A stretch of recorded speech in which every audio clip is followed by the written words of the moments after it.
right. Good to go. Good to go. Make sure I look good. Cool beans. Cool beans. All right. Hello. My name is Donovan White. I go to Carolina University. I'm a junior. And this is my interview for Executive Effective Leadership. Here with me today, I have Brandon Dosten. I'm going to let him tell you a little more about himself. So, my name is Brandon. I'm a local owner of a small donut shop here in Albuquerque, New Mexico. It's nothing too big yet, though we are hoping for bigger plans in the future for expansions for shops all around in the city and further expansions to out around the whole states and even in Europe if possible. Right now, we're starting small, but with time, it will become a big business. Um, Thank you for having me on your interview. Always, always, man. It's a pleasure. It's a pleasure. So I just got a couple questions for you, if you don't mind. Of course, of course. Uh, my first question is, what are your current goals? So right now we have goals for the next 5 months, goals for the next year, and goals for the next 5 years. Within our 5 month goal, we hope to achieve widening our staff. We want to increase the amount of workers we have at the moment right now. We've been up and down with workers coming in and out. So right now we've just begun inner reflection on how we can retain workers, how we can keep the longevity of workers, how we can generally improve overall health. And I'd say within our year goal would to be right now is our year is looking forward to getting a second shop open and possibly even like getting that one fully staffed as well ASAP as soon as possible. We're just really looking forward to expanding it into something much wider than it is currently. As our 5 year goal, within 5 years, we plan for at least a couple shops to be open and for it to be, mostly a family kind of local kind of place where you can take your kids type place. Okay, okay. Sounds like a good plan. I ain't gonna lie. I like that. I like that. All right. My next question is, what made you start your business? So it was generally I had grown my whole life. I'd grown up. My parents they own a small mom and pop diner out in my hometown, Espanola, New Mexico. Um, for the longest time, it was what I'd known when I'd gone after school. It just kind of it was more like I got used to going from school straight kind of to work, and after that, it was just something I kind of grew. And it's just nature. I thought I enjoyed it very much. And my parents, they kind of showed me the ropes on how to start my own, how to lease a building. Showed me the whole ordeal on how to get started properly, funding, employment, getting people to work for you, all the taxes and stuff that come with it. And over time, it just kind of during high school was something that I really found myself kind of growing onto the idea of eventually owning my own restaurant. At the time, I didn't know it was going to be donuts. I was kind of looking forward to having a little burrito shop, but here we are. Nice, nice, nice. All right. My next question is, and this is a real important question. So, how do you keep your team motivated despite conflicts and obstacles? So, conflict among employees is something that cannot be avoided no matter what. And it's not a matter of if, it's a matter of when. And you can't force someone to like another person. However, you can give them the initiative or you can kind of motivate them to just like you don't have to be negative with one another. Something I always enforce with my employees is this is work. We're all here for one goal, whether it be to support your family, whether you're just trying to make some money to get yourself, that nice new whatever you want, maybe you're into design or all that stuff. But we all are here for one reason, and that reason is to better ourselves and get money. That's, of course, like there's no getting around it. We're all here for money. You don't have to like each other, but I do ask that you respect one another and you treat each other with at least the fairness that you would expect yourself to be treated with. Of course, each action has its disciplinary action. So we have a strict tolerance against, or we have a strict no tolerance policy against racism, sexism, and offensive jokes in the workplace. That is a strict no for us. And we make it clear off the bat that that is something that is not accepted in our environment. We are not here to hate on one another. And like I say, conflict is just something that is bound to happen. There's no true way to stop it. It's more what you take from it and how you can better yourself as a company and how you can better your your team, how you can gather. And it's mainly a learning. Oh, sorry about that. You're fine. Sorry, sorry about that. It's mainly what you get from the issue that popped up and how you address it accordingly is the main important thing. I say, as in terms of keeping the team motivated, incentives generally are a big help, big bonus. You know, it might not always be the easiest thing to, just go the extra mile and maybe get your team together and, organize a little event for them, something, maybe treat them out to lunch or something, give them a little extra 15 minutes on their break. Something as an incentive is very motivating. Um, Other than that, that's something that we could also gather from information from our coworkers.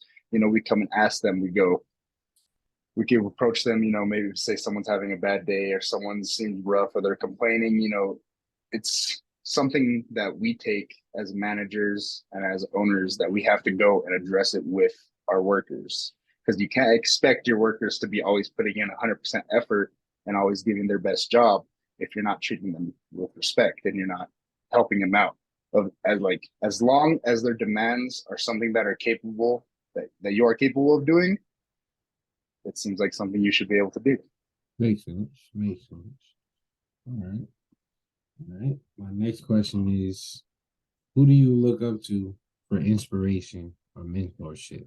Because I feel like no matter like how big you are as a person, it's always somebody out there wiser than you. Unless you're God, if you believe in God.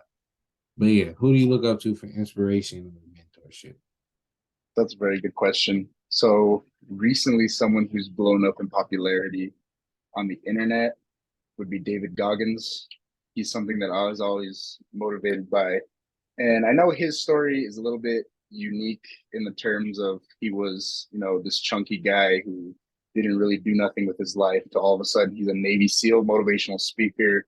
He's changed his whole body from who he is. I think mainly what I gather from him, from motivation wise, is just his drive, his passion, his will. He has basically unrelenting willpower. As soon as he has something he has in his mind and he wants to do it, he puts his mind to it and he doesn't stop until he's achieved his goal.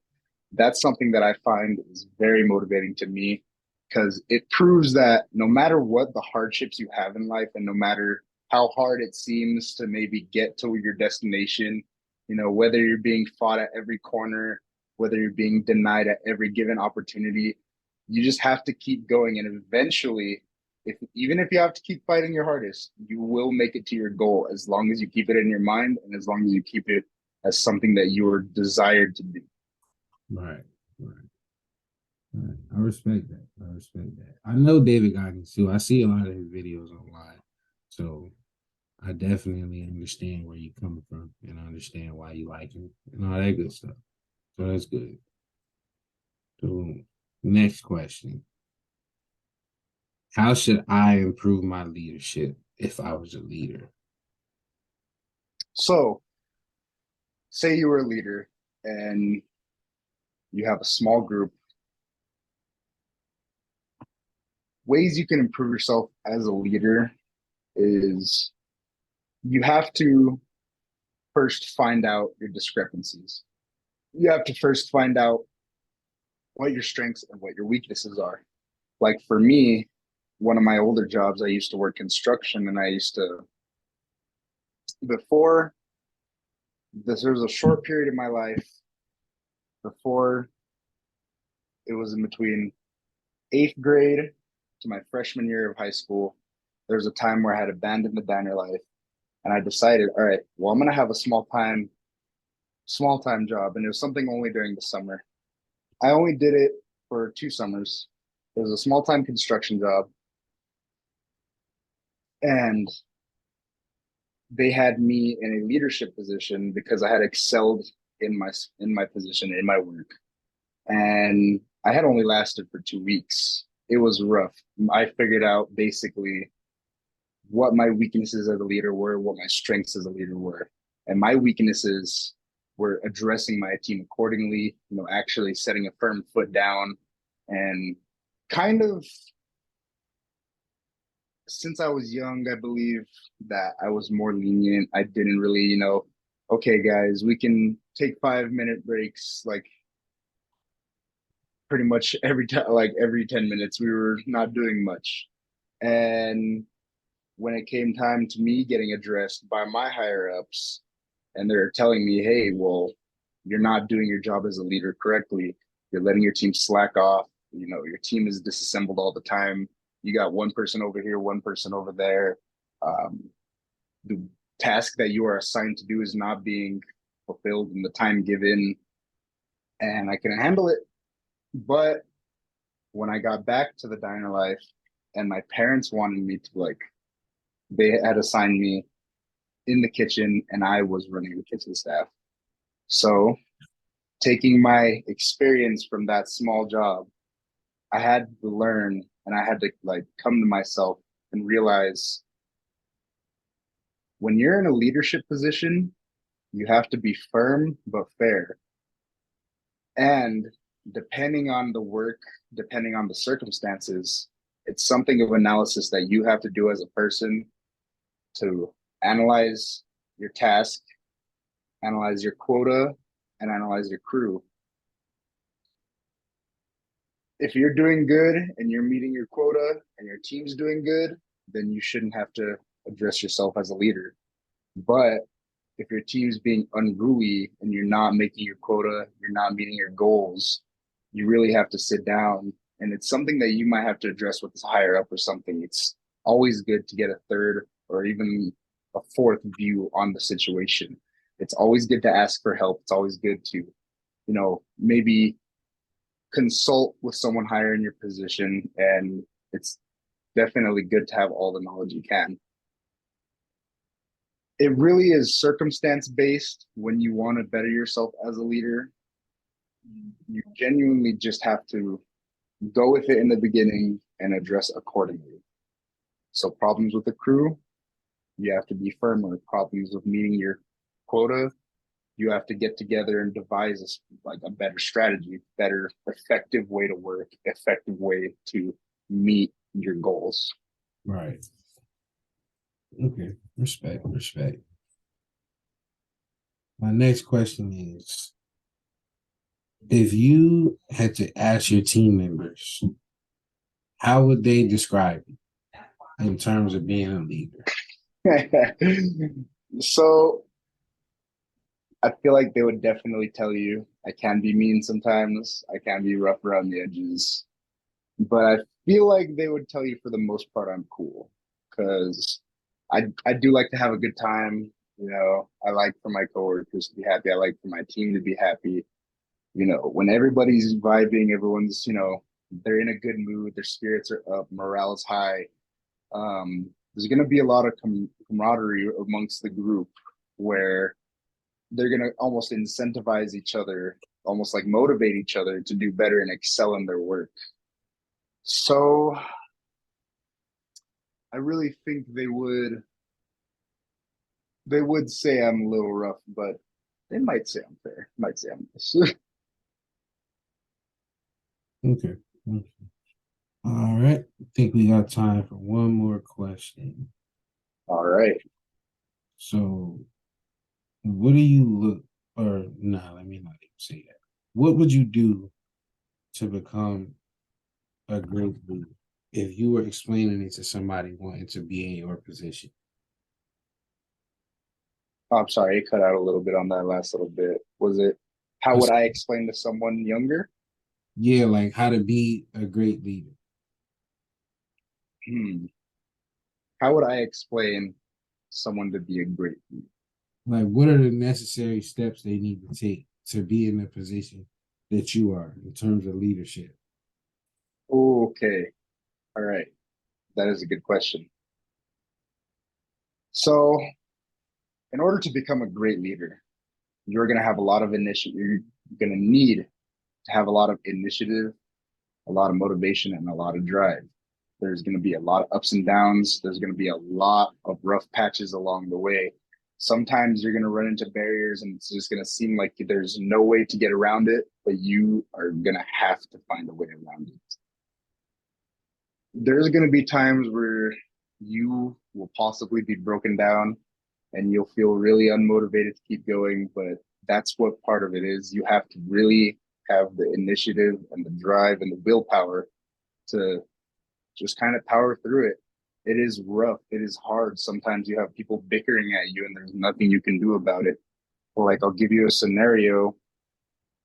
One of my employees is arguing with me about something that is put in place by not me, but by state law. So it's out of my control. It's something I quite literally can't help her with, but yet I'm the one receiving the backlash.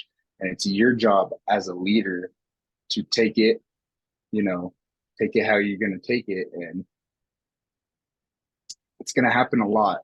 Like, you're going to be on the receiving end of a lot of stuff that's not your fault, but it's your duty to keep your composure. You know, you address your employee accordingly, disciplinary actions if needed, depending on how like rowdy they get or whatever. It's just only focus on your goals. Focus on what you need to do to better yourself as a person and how you can better others around you. Because as a leader, at the end of the day, your actions affect everybody in the crew. So if you're going to be the leader that is going out and you're just watching your crew work, like you're just, okay, guys, keep working. You're just going to watch them. They're going to be unmotivated. But if you're the leader that is joining them and you're kind of explaining to them how you want something to be done, the crew is going to be more motivated and it's going to better you as a leader because you are having that initiative, that drive to go out and inspire your crew. And that is what leaders should do. Not only leading by example, but you lead with everything you do. Like, it really is everything you do. It's just be strong. Like I say, it's gonna beat you down, but you really have to be ready to get back up again and keep going at it. It's a real grind. Understandable. I understand. Well, Brandon, I thank you for your time. I appreciate you taking the time Of to interview course. me. It means a lot. Of And course. Thank you for having me. always, always. Yep, that's it.